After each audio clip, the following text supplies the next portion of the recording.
Hi, my name is Tara Coleman. I'm a clinical nutritionist, and probably hands down the most frequent question that I get asked is, what do I eat in order to lose weight?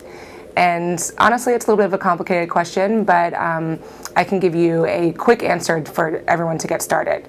And the quick answer is you really have to look at both the quantity of what you're eating and the quality of what you're eating. Now, quantity is based on your metabolism. If you want to have a detailed explanation of how to measure your metabolism, check out my video on metabolism.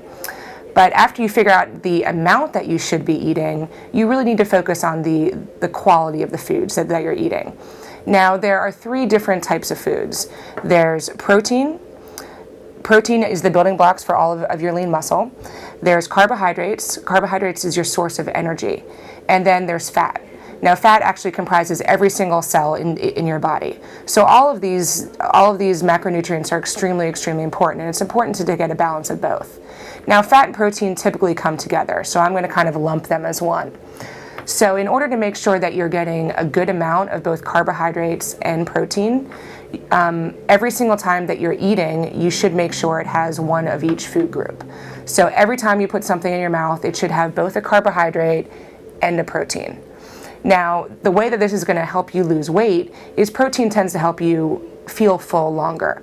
Even though it has a little bit more calories and it does have more fat, in the long run you're going to be eating less calories throughout the day.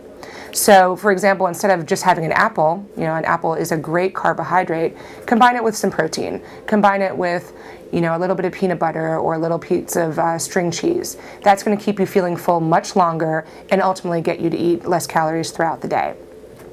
Now, finally, the frequency of how often you're eating is very important. You really should be eating pretty much every 2 to 3 hours and never going more than 4 hours without eating. The reason for this is twofold.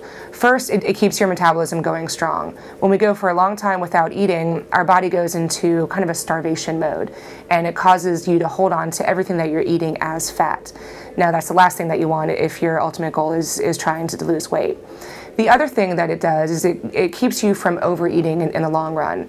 A very common mistake is people won't eat until the afternoon, or sometimes will just get so busy at work and not eat all day. And then finally at night, you're just famished and you're not going to make a good choice, and you're going to ultimately overeat.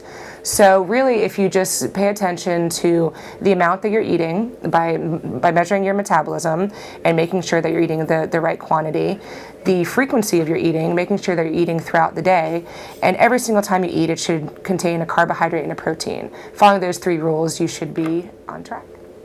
If you're interested in more videos on the topic of health and nutrition, you can view them at taracoleman.mywebvideo.net.